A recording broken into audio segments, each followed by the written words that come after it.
miles, and then another team took over all the way through 5 countries, going through customs. We have a brand new 12-passenger van.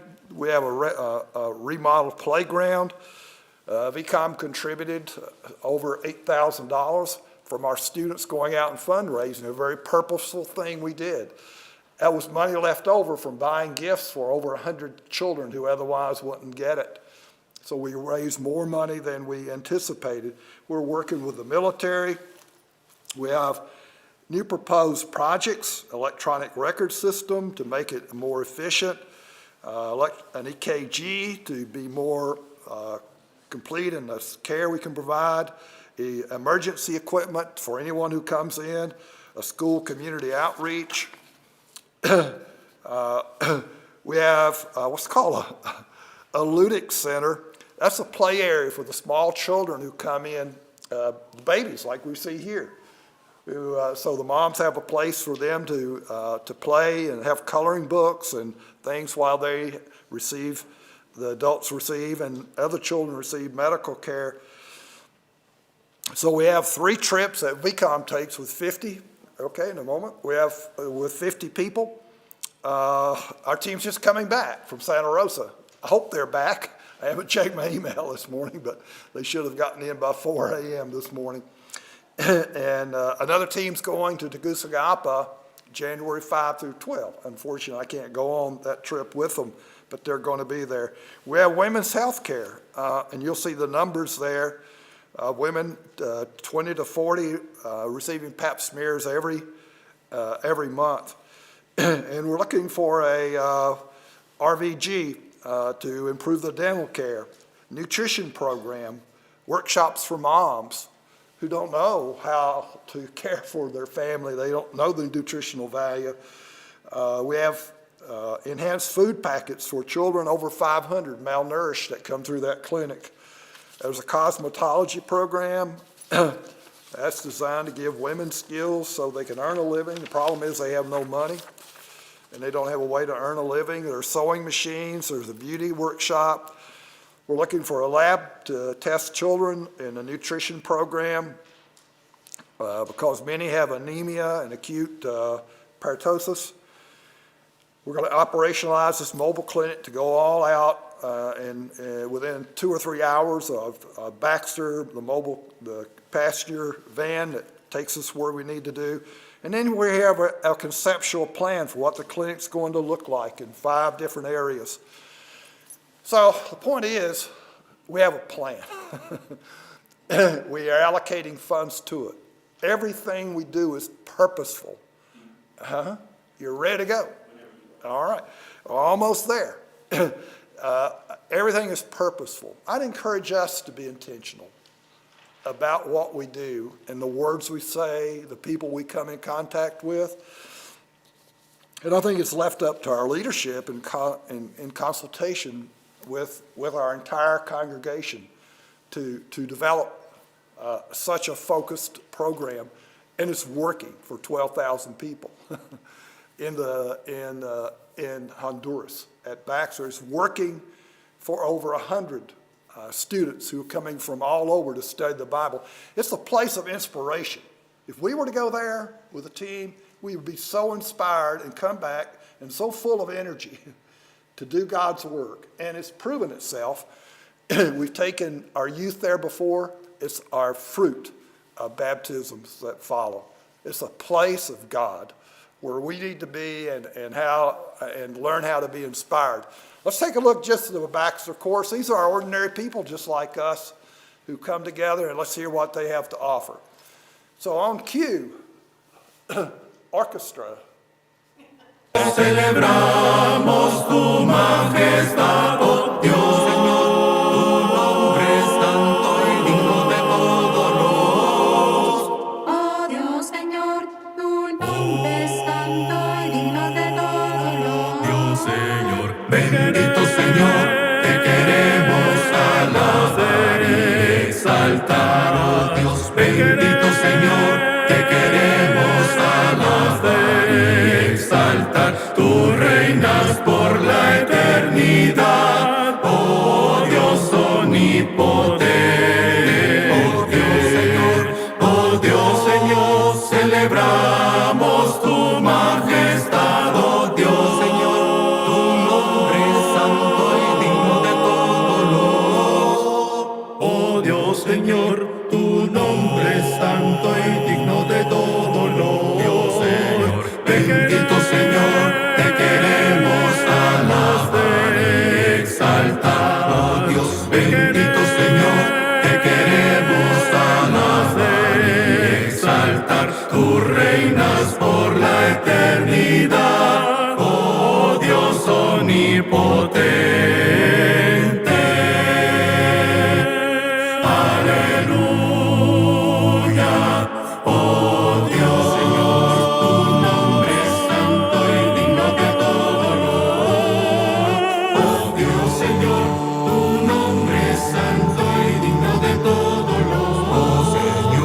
inspiration from each other. I don't know if you noticed the little tenor, the guy, he's from Peru, had glasses on. Huh? You noticed him? Do you know who he is? You know he has a very strong link with this church? Diane, you want to tell the story? Well, he's currently engaged to Kyle Blanchard's sister. Oh, really? Wow. So, I don't know exactly when they're getting married, but yeah, we got to meet him. Kyle had told us, or I don't think I was. His sister was there on a mission trip and met this guy. And so they plan on getting married and doing work in Peru. There's more to that story than that. But just to let you know what can happen on a mission trip, I'm just saying. All right, we're gonna go ahead and go to this other video that gives you an overview of the structure. And what you're seeing there is actually the VCOM clinic, Baxter Clinic, that doesn't look anything like it did 5 years ago. We're completely remodeled. It just shows you what inspiration and growth can do if we stay on a positive track, and that's where we want to be. So, if you'll go ahead and play that video. This is Baxter at Teenager Compound, our clinic. Dental clinic, over 15 a day. VCOM's bought that playground, Noah's Ark, the vocational training program, food given out to over 60 families every week so they're not starving. The students at Baxter who are studying every day, Steve Teal, the president, devotionals every morning. And if we had a team there, we'd be part of that devotional. Baxter Chorus, people who receive degrees, it's one of the devotionals every morning. This beautiful 18-acre compound.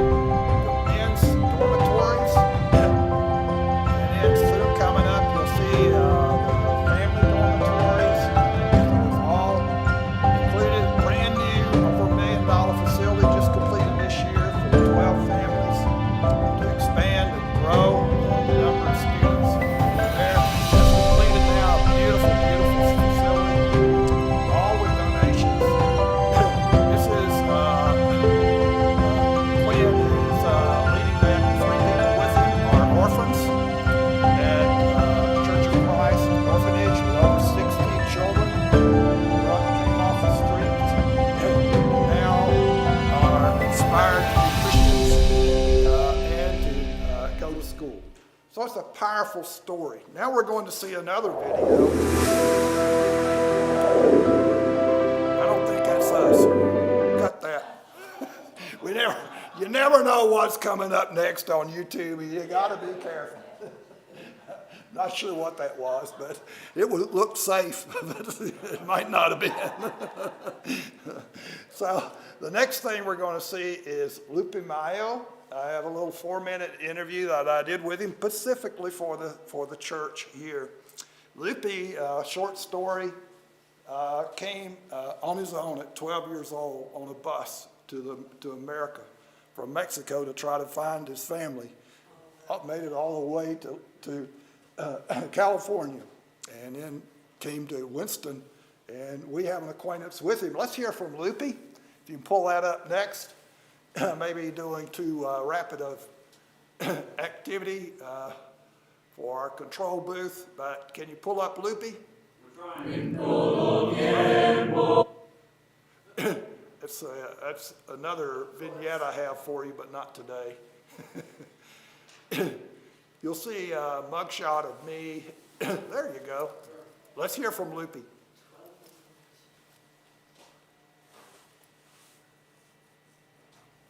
I'm here today with Lupe Mayo, who is the academic dean at Baxter Institute, our theological seminary that educates and provides training and experiences for future ministers all across Central America, the Caribbean, and Mexico. They do a wonderful work, and we're here for Lupe just to share a bit of his story and to bring greetings to our Blacksburg Church of Christ for us to use on Mission Sunday. So, Lupe, please. Well, thank you, Brother Dean. It is a pleasure to be here in this video. The first time that I met Noe Perez, it was in 2002. I was living in Winston-Salem, which is close to High Point. And Noe and I, we have a friend in common, Tom Wright, who he was a great servant. And Noe, he was the one who introduced me to Baxter. And the first time that I met Noe, it was in Blacksburg, Virginia. So I have pretty good memories about that church. I was very young and I was very immature at that time in my life. But I wanted to serve God, so Noe, he helped me to arrange all the paperwork in order so I could come here to study in Baxter. It has been more than 20 plus years since that moment. And I can see now that God was working through Blacksburg, was working through Baxter Institute in order to become the person that I am right now. Excellent, excellent. So how's the work going at Baxter, and are there any continuing ties, you think, between our congregation and your work here? Yes, of course. I think that the Blacksburg Church has done an excellent job, not just praying, but also supporting this project. I think that Baxter is a great blessing here in Latin America, and I have been in touch with that congregation since my mom lived very close to Blacksburg. She lives in North Carolina, at the border between Virginia and North Carolina, so every time I got to visit her, sometimes I get a chance to visit Blacksburg. And in fact, I have been there, and they have given me the opportunity to preach. So I have been preaching there for a couple of times. I think that God right now is raising a new generation of people, and also I think that Blacksburg has been a great blessing for Baxter, for all the financial support, for all the prayers. And sometimes they have come here in order to do physical work. So our tithes are still together. Excellent, excellent. Well, I'm optimistic and thrilled about our opportunity to continue to work together long term. And I know God's will be done, and there will be many benefits. Do you have any message that you'd like to share with the church? I know we have to be brief today because we're trying to fit this into a time window in our Mission Sunday that's coming up in September, the end of September. Well, just thank you for all your support. Thank you for all your prayers. Thank you for all you do on behalf of the kingdom, not only with Baxter, but also with in other places, for example, the Dominican Republic. We thank you for all of that. And it is always great to see brothers and sisters who are not here physically, but are supporting this project through prayers and also through donations. Thank you for all you do. So think of that 12-year-old boy. He said some key words there. Introduced. Somebody introduced. Noe introduced. And Ananias was there for Paul. Who are we there for? And who could we be there for? And what could stop us?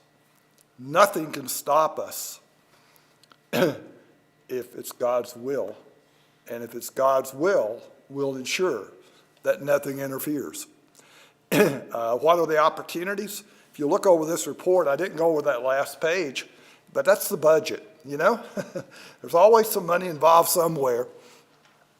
But it's purposeful. Each of those little projects fits together perfectly to meet the needs of the people at Baxter and in Honduras, in Tegucigalpa, and I would say within a 5-hour drive radius, over 800 people have been fitted with prosthetics direct from the work here. This was started here in Blacksburg, Virginia, that project. These are people without legs who come in wheelchairs and on crutches and walk away. Gainfully employed ability to have a life who otherwise did not. These are women who have nothing, living on less than $1 a day on a dirt floor without electricity, without water, in a shack. a shack made of tin and plywood and cardboard, who have lived horrible lives. And I've asked them, why are you up here on this hill? And they say to be safe, because it's not safe where I've been. And they're there without any employment. And we're helping them have skills to be employed. And they get a sewing machine when they finish the one-year program. They commit to come to Baxter twice a week. And they're getting food. Yes? So for those women, are there scholarship programs for them to go through school since they're not in? Yes. So the scholarship is free medical care, free food, and free care for their family for an entire year. And that's provided by Baxter. And so for $35 a month, you can sponsor a child, which ultimately means the family and the mom. And so if you're interested in that project, that's the way that you can be involved in this. All of it is through donations and sponsorship. The goal of that project is make sure we don't create dependency. So if you just give people things, they become dependent. But if you give them a skill, you give them psychiatric care. We have a full-time psychologist to help them through all the horrible things that's happened to them in life. Multiple men, children, and no support. So at the end of the year, they make their own clothes for graduation. And they walk away with skills to live. Yeah. Sorry, I have another question. So anybody here wanted to sponsor a family or a child, who do they send it to? You can, We have some who donate toward the milk fund and nutrition. Put your check in the contribution, missions, and earmark is what you want it for, and that's where we put it. And a number of people are doing that. yeah, And if you want to sponsor a child, you put child. yeah, Yes. yes. And of course, there again, when a mother comes with a child with malnutrition to the clinic, basically, you sort of sponsor the family. You don't just feed just the child, but Yeah. But on the milk program, out in the various congregations, in no way the glory have it. It's for basically the children that come. They're there in the Yeah. particular congregation, whether it's August de Padre or Ciudad Peque or Yeah. whatever it is. And we go out to their homes. I mean, we have a social worker who goes out to all their homes and checks on them and makes sure their churches near where they live. So again, it's an approach of caring for people spiritually and physically. Yes, Diane? Also, the women at graduation are given a sewing machine Yes. that they are able to take home. And if they don't have electricity, it's a manual. Yeah, most take the manual because they don't have electricity. You know, they get an electric. Yeah. And the women in the cosmetology program get a kit to start their cosmetology. Business, yep. And we have an agreement. I made my own clothes with the manual sewing machine. Yeah, we All got, the high schools. got a voice of experience here. You don't need a fancy sewing machine to do that. Yeah. I made all my clothes through high school doing that. And then we have, I've made arrangements with a medical school there to do nutrition workshops for the mom. And we bought a full place setting. So they get a skill in how to work in a restaurant, to set up place settings, to serve people, to cook food. And so they have restaurant hospitality skills, they have hairdressing skills. I had my hair cut last time I was there. It's pretty good. In fact, it's the best I've had in a long time. And they have, what did I say, nutrition, hairdressing, seems like there's another skill, the sewing. So the sewing. So it's a very powerful program. Yes. I went to a Christian concert about 8 years ago, and they had something where you sponsor a child for $35. I've been doing it ever since, every month. Yeah. And I don't even notice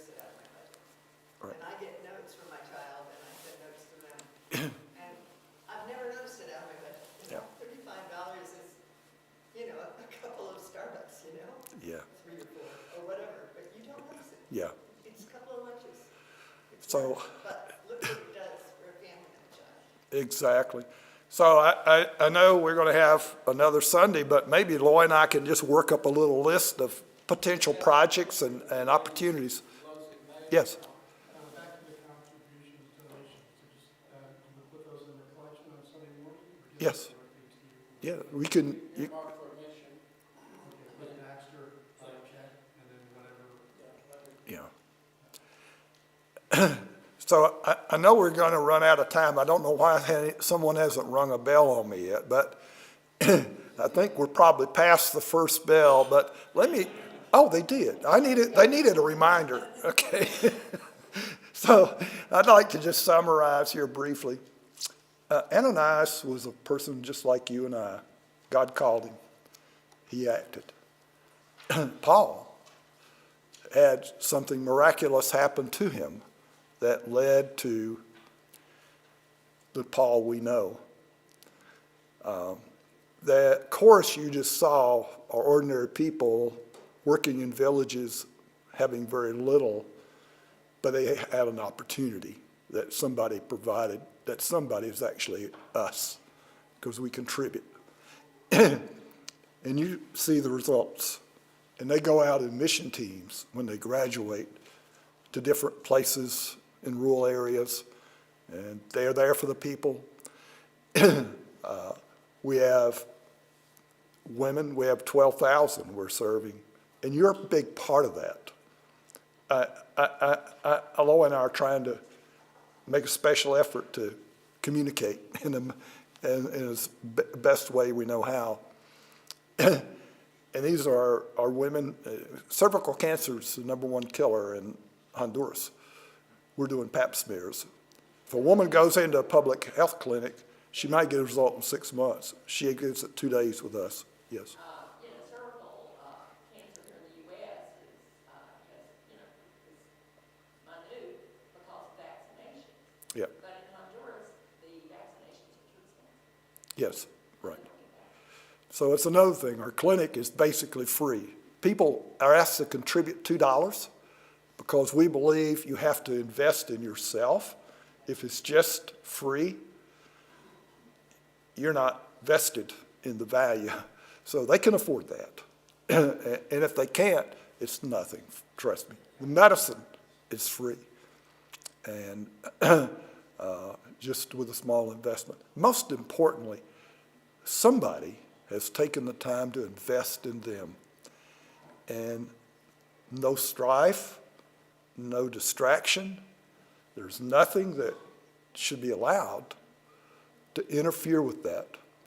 Instead, we need to expand and grow and be inspired and be thankful for the opportunities Ananias was. We didn't hear much about him. We didn't hear anything about him later on, but he did something very important at one time. We can do that too. And we have an opportunity to keep doing that and to encourage one another and to work together in that effort. Let's go forth. Let's be sure we have a plan. Let's be intentional. Let's be purposeful. Any comments? And Loy and I'll have something at by the time we finish next Sunday, and hopefully be able to keep you better informed. And we can share cards.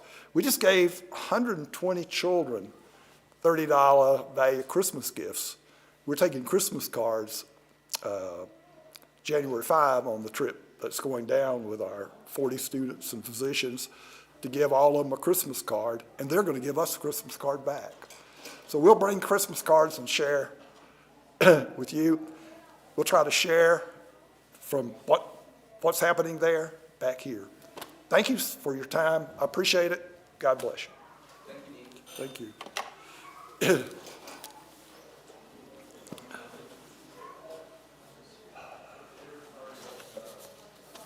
In case you're wondering, that's what I've been doing when I'm away.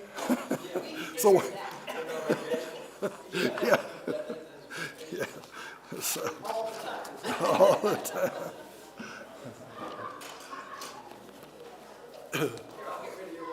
Oh, thank you. I'll take care of that. You did me. Thank you for doing that. That's very kind.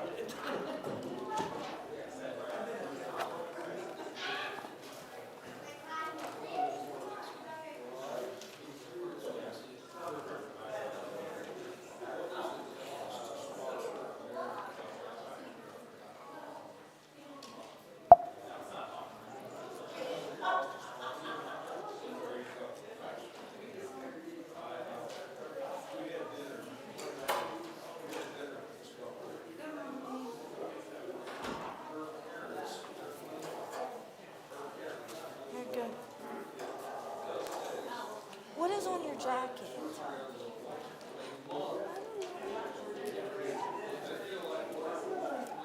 got dirt or something on your jacket, but you can take it off now.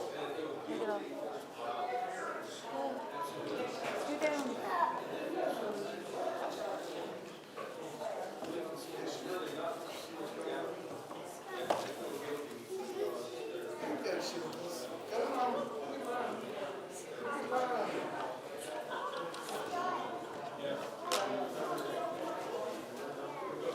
You walked all the way in here. You walked all the way in here, Mama. Good girl. Good girl. You walked all the way in. Yeah, my girl.